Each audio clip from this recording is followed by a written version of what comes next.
চিকিৎসক খুনের ঘটনার প্রতিবাদে থানায় ডেপুটেশন। কলকাতার আরজিকর মেডিকেল কলেজ ও হাসপাতালে কর্তব্যরত অবস্থায় স্নাতকোত্তর পাঠরতা চিকিৎসক ছাত্রীকে ধর্ষণ ও খুনের ঘটনার প্রতিবাদে বীরভূম জেলার দুবরাজপুর থানার সামনে বিক্ষোভ প্রদর্শন করেন বাম সংগঠনের সদস্যরা।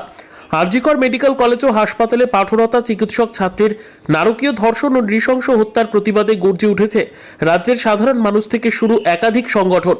আরজিকর মেডিকেল কলেজ ও হাসপাতালের এই ঘটনার প্রতিবাদে এবারে নামলো বীরভূম জেলার বাম সংগঠনগুলি। এদিন দুবরাজপুরের সিপিআইএম পার্টি অফিস থেকে একটি মিছিল করে দুবরাজপুর থানার সামনে বিক্ষোভ প্রদর্শন করেন বাম সংগঠন সিটু, ডিওয়াইএফআই, এসএফআই ও এআইকেএস এর সদস্যরা। পাশাপাশি তারা একটি স্মারকলিপিও জমা দেন দুবরাজপুর থানায়। বিক্ষোভ প্রদর্শনের পাশাপাশি এই ঘটনায় জড়িত প্রতিটি দোষী ব্যক্তির কঠোরতম শাস্তির দাবি জানিয়েছেন বাম সংগঠনগুলি। এদিন উপস্থিত ছিলেন সিপিআইএম এর জেলা সম্পাদক মণ্ডলীর সদস্য শীতল বাউরি, সাধন ঘোষ, দুবরাজপুর এরিয়া কমিটির সম্পাদক পল্টু বাগদি, আলাউদ্দিন খাঁ, মোহাম্মদ হাসিব সহ আরও অনেকেই।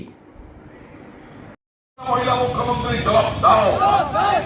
এই মহিলাদের নিরাপত্তা দাবিতে সমস্ত বাংলাদেশের মানুষ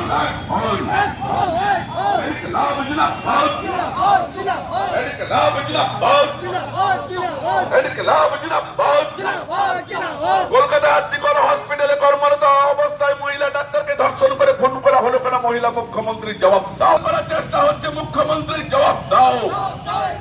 রাজ্য জুড়ে খুন ধর্ষণের প্রতিবাদে সমস্ত মানুষ এক হন। কলকাতা আরজিকর হসপিটালে মহিলা ডাক্তারকে কর্মরত অবস্থায় ধর্ষণ করে খুন করা হলো কেন? জবাব দাও। কেন মহিলা মুখ্যমন্ত্রী মমতা ব্যানার্জি জবাব দাও। আজকে সারা রাজ্য জুড়ে সমস্ত আমাদের গণসংগঠন, সিআইটিউ, ছাত্র, যুব, মহিলা, সাংস্কৃতিক সংগঠন প্রত্যেকের মতন করে সারা রাজ্য জুড়ে আমাদের রাজ্যে যে নৃশংসতম জঘন্যতম ঘটনা ঘটেছে কলকাতা আরজিকর হসপিটালে গত 4 দিন আগে। একজন ডাক্তার 27 ঘন্টা ডিউটি করছে, মানুষের পরিষেবা দিচ্ছে, তার কাজের জায়গা হাসপাতাল, সেখানে রাত্রিতে ধর্ষিতা হন এবং ধর্ষণের পর খুন হয়ে যান, ভাবা যায়।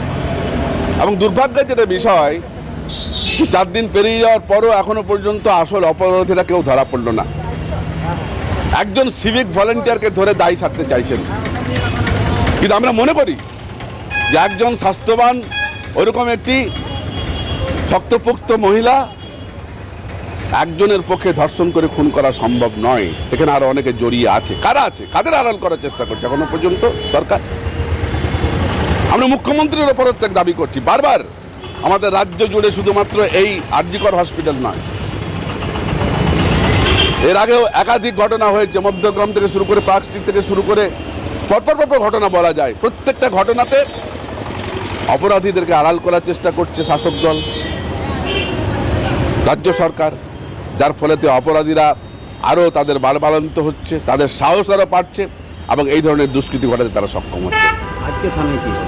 আমরা থানাতে আজকে ডেপুটেশন দিলাম।